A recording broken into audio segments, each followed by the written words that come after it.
So over time, we've been explaining this to you in a lot of different ways. The primary thing that we began telling you is that step 1, step 2, step 3. Life causes you to do step 1. That's ask. The contrast causes you to ask. That's step 1. Step 2, source takes care of it. What you've asked for is completed vibrationally. It's the precursor to what you know in full manifestation. But step 2 is done. All is gathered for you to have everything you want. Step 3 is you got to become a vibrational match to what you want. You can't say, I want more money, step 1 and step 2, because we've got you covered. Step 1, step 2, done. And then you say, I don't have enough. I've never had enough.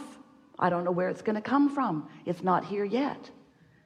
You can't be in vibrational opposition to what you're asking for. And we know you say to us all the time, well, Abraham, how am I supposed to feel good about the things I want before I can see them and hear them and smell them and taste them and touch them?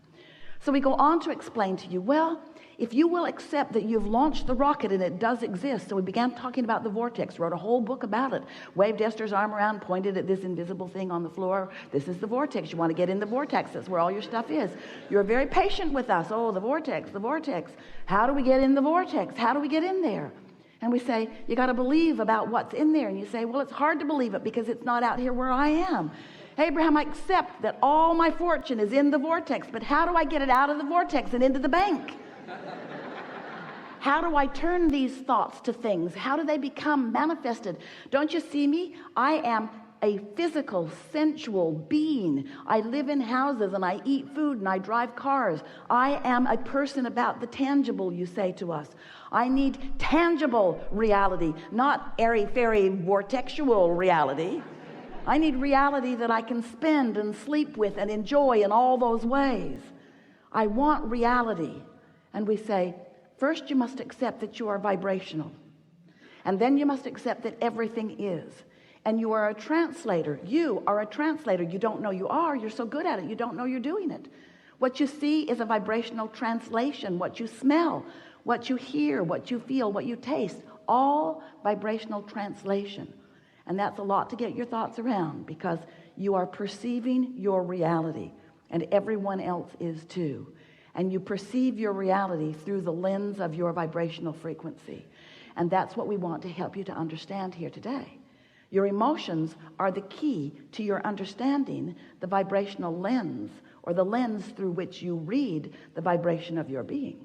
So when we talk about what you want to talk about, which is how to get these things you desire into your actualized reality, we have to talk about your point of attraction, which is what you're doing vibrationally right here and now.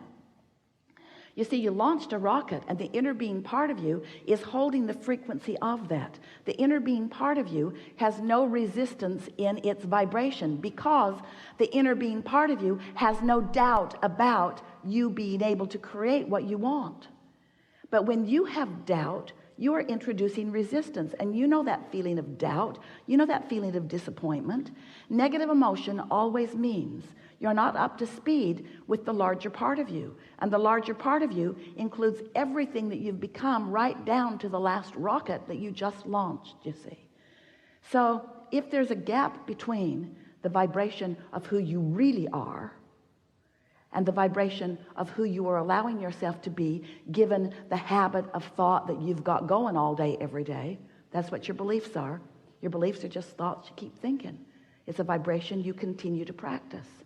As you continue to practice the vibration of, I don't have enough, you can't have enough, even though there's way enough in your vortex. But you're not letting it in because you're not allowing yourself to perceive it. So even though your path is coming right to your door and opportunities are around you at all times, it's like you've got your tuner of your radio dial set on a different station, and what you want is on a different station, and you're listening with all your might. You're giving it everything you've got. You're trying. You're offering effort, but it just won't pop for you because you're on the wrong frequency. And the way you know that you're on the wrong frequency is by the way you feel. So in a nutshell, that is what creation is about.